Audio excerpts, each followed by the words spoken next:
SEO with domain and hosting. मैं चाहता इसको बिल्कुल नीचे भी बयान कर सकता था, लेकिन इसको नीचे ना बयान करने के जो प्रोमिनेंट रीज़न है, वो जो नुमाया वजह है, वो ये ही है कि तमाम कोर्स को पढ़ाने से पहले आपको इन चीज़ों का पता होना चाहिए, ताकि आप उन चीज़ों के आपके माइंड में वो डाउट्स, वो तमाम क्लैरिटी होगी, तो आप चीज़ को बेहतर तरीके से अंडरस्टैंड कर सकेंगे, उसको बेहतर तरीके से समझ सकेंगे, फिर अपने डिसीजन ले सकेंगे और वो आपको फ़ायदा देंगे फिर डेफिनेटली। ठीक है, तो जो SEO with domain and hosting से SEO का क्या ताल्लुक है, इनके दूर दूर तक आपकी समझ में नहीं आ रहा होगा कि इसकी क्या वजह है यार, लेकिन यही आपकी फाउंडेशन होती है एक वेबसाइट की। डोमेन और होस्टिंग के बगैर आपकी साइट है, इवन कि दुनिया में मेरे हिसाब से तो कोई भी ऐसी कोई साइट नहीं होगी जो कि डोमेन और होस्टिंग के बगैर हो। इवन कि इंटरनेट में भी बिल्कुल भी ऐसे कोई भी, पूरा इंटरनेट ही आपका साइटों से भरा हुआ है। साइट्स यानी कि हर किसी जगह पर इंटरनेट में जाने के लिए आपको www और example.com और समथिंग कुछ ऐसा डोमेन टाइप करना पड़ता है अपने ब्राउज़र के अंदर, और वो जो डोमेन है उसका जो डाटा उसकी पूरी साइट पे पड़ा हुआ है, वो कहाँ पर पड़ा हुआ है, वो डेफिनेटली होस्टिंग पे पड़ा हुआ है। बेशक वो शेयर्ड होस्टिंग है, बेशक वो VPN होस्टिंग है, बेशक वो डेडिकेटेड सर्वर्स हैं, बेशक वो सुपर पावर सर्वर्स हैं, जो मर्जी हों वो होस्टिंग पर ही पड़ा हुआ होगा। ठीक है, होस्टिंग जो होती है, इसका मतलब होता है आपके डाटा को होस्ट करना, उसको रखना अपने ऊपर। ठीक है, वो आपका एक सिंपल कंप्यूटर भी हो सकता है, जो कि आप अपने कंप्यूटर को भी लोकल होस्ट बना सकते हैं। ठीक है, तो डोमेन में हमें जो देखेंगे वो पहले how domain increase SEO rankings. ठीक है, ये जो ये मैं आपको बताता चलूँ कि ये सेक्शन बहुत ही इंपॉर्टेंट है और मैं कभी भी इसको इग्नोर करना पसंद नहीं करूँगा, इसलिए मैंने इसको टॉप में बयान किया हुआ है इन तमाम चीज़ों से पहले। ठीक है, और मैंने पहली वीडियो में भी बताया कि आपके पास एक डोमेन और होस्टिंग होनी चाहिए। ठीक है, और वो आप होस्टेड से बाय कर सकते हैं और होस्टगेटर से बाय कर सकते हैं, ब्लू होस्ट से बाय कर सकते हैं, ये तमाम अच्छी कंपनीज हैं। How domain increase SEO rankings. Domain किस तरीके से SEO रैंकिंग इंक्रीज करती है, मैं आपको एग्जांपल देता हूँ। अपना ब्राउज़र ओपन करने के बाद लेट्स सपोज मैं टाइप करता हूँ google.com। ठीक है, ये आ गया गूगल। इसके पूरी डोमेन के अंदर कितने वर्ड हैं google.com, मैं गिनवाता हूँ आपको।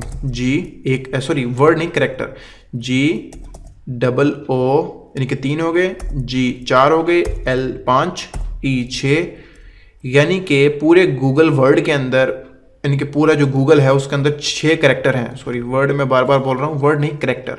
वर्ड तो पूरा गूगल होगा, करेक्टर तो होता है ABC, यानी कि जो वर्ड है पहला करेक्टर जो है, करेक्टर जो है वो G है, दूसरा O है, तीसरा फिर O है करेक्टर है, फिर G चौथा करेक्टर है, फिर 5वां। अब करेक्टर से SEO का क्या ताल्लुक, में भी आप सोच रहे होंगे। उसका ताल्लुक ये है कि जितनी शॉर्ट डोमेन होगी उतनी उसकी रैंकिंग में ईजी होगा। ठीक है, इतनी रैंकिंग उसकी पॉसिबिलिटी बढ़ेंगी। जितनी भी आपकी मशहूर साइटें हैं, सबकी डोमेन की जो लेंथ है वो बहुत शॉर्ट है। आपका फेसबुक आप देख लें, ठीक है, इवन मेरा जो नॉलेज ID है वो शॉर्ट तो खैर नहीं है, उसमें यानी कि 13 कैरेक्टर्स एग्जिस्ट करते हैं, पर ये जो वर्ड है ये समझ में आता है। यानी कि नॉलेज तो एक बहुत ही प्राइमरी वर्ड है, सबको पता है, और आइडिया भी एक नॉर्मल वर्ड है जो कि सबको पता है। तो नॉलेज आइडिया एक सेंटेंस ही बन जाता है, नॉलेज आइडिया। ठीक है, तो इल्म का आइडिया, जो भी आप कह रहे हैं, पसंद करें इसको। तो इस तरीके से मैं आपको सिर्फ एक एग्जांपल देना चाह रहा हूँ, जैसे कि आप अमेज़ॉन, आई डोंट नो इस वर्ड का क्या नाम है। समटाइम ऐसे भी वर्ड आपको नज़र आएंगे जिनका कोई मतलब नहीं बनेगा। ठीक है, और कोई मतलब ना होने के बावजूद भी, आई डोंट नो इसका क्या मतलब है अमेज़ॉन का, पर कोई मतलब ना होने के बावजूद भी वो डोमेन आपको टॉप पे नज़र आएंगी। उसकी वजह ये होगी कि उनकी डोमेन की जो कैरेक्टर्स है, वो जो लेंथ है वो शॉर्ट है। हमेशा शॉर्ट डोमेन को रैंक करना आसान होता है लॉन्ग डोमेन की निस्बत। उसकी वजह ये होती है आपका परमलिंक जो स्ट्रक्चर होता है वो बहुत ईजी हो जाता है। मैं आपको एक और एग्जाम्पल दे देता हूँ। लेट्स सपोज अमेज़ॉन, मैं लिख देता हूँ अमेज़ॉन, यहाँ पे लिख देते हैं हम कैमरा। ठीक है, अब यहाँ पर आप देखेंगे कि यहाँ पे जो लिखा हुआ है amazon-camera.com, ये जो डोमेन है ये यहाँ तक ख़त्म हो चुकी है। उसके बाद उसके पेजेस का लिंक चल रहा है camera, photo, film, Canon, Sony और वट एवर अदर थिंग्स।